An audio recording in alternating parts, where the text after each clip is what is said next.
Disclaimer: the following content contains elements of horror and may be unsettling or disturbing to some readers. It includes themes of fear, suspense, and supernatural occurrences which are intended for entertainment purposes only.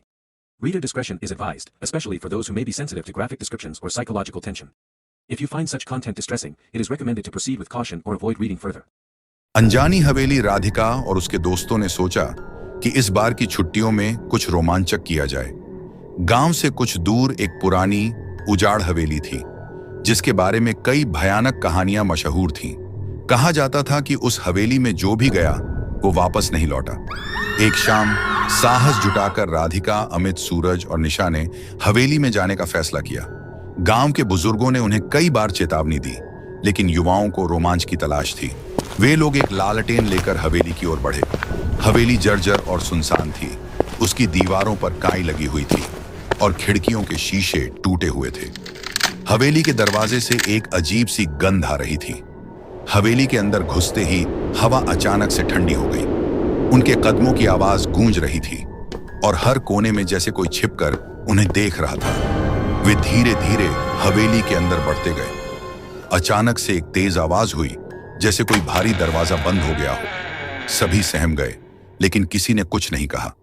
आगे बढ़ते हुए उन्हें एक पुराना कमरा मिला। कमरे में एक पुरानी लकड़ी की अलमारी थी। निशा ने जिज्ञासा से उस अलमारी को खोलने की कोशिश की। जैसे ही उसने अलमारी का दरवाजा खोला, एक ठंडी हवा का झोंका आया और सभी को एक औरत की चीख सुनाई दी। उस चीख ने कमरे की शांति को भंग कर दिया। सभी के चेहरे पर डर साफ झलकने लगा। अचानक अलमारी के अंदर से एक साया निकला जो धीरे धीरे आकार लेने लगा। वो एक औरत थी जिसके बाल बिखरे हुए थे और आंखें गहरे काले रंग की थीं। उसकी भयानक आवाज ने कहा, तुम लोग यहाँ क्यों आए हो? यह जगह तुम्हारे लिए नहीं है। सभी घबराकर पीछे हट गए, लेकिन राधिका ने हिम्मत जुटाकर पूछा, तुम कौन हो? औरत ने हंसते हुए जवाब दिया, मैं इस हवेली की असली मालकिन हूं और अब तुम लोग कभी यहां से बाहर नहीं जा पाओगे। उसकी आंखों से खून के आंसू बहने लगे और पूरे कमरे में अजीब सी हलचल शुरू हो गई। दीवारों से आवाजें आने लगी, जैसे किसी ने वहां वर्षों से दबाए गए राज खोल दिए हों। हर जगह से छायाएं निकलने लगीं और हवेली की सारी खिड़कियां खुद ब खुद बंद होने लगीं।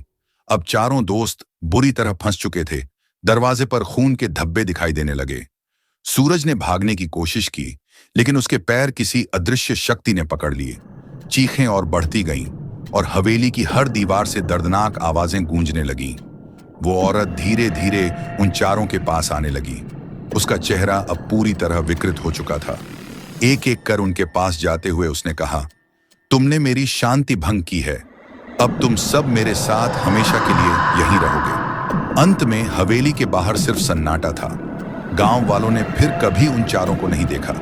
हवेली वैसे ही खड़ी रही और उसकी कहानियां और भी डरावनी हो गई। कहते हैं, जब भी कोई हवेली के पास से गुजरता है तो उसे वहां से चीखें सुनाई देती हैं।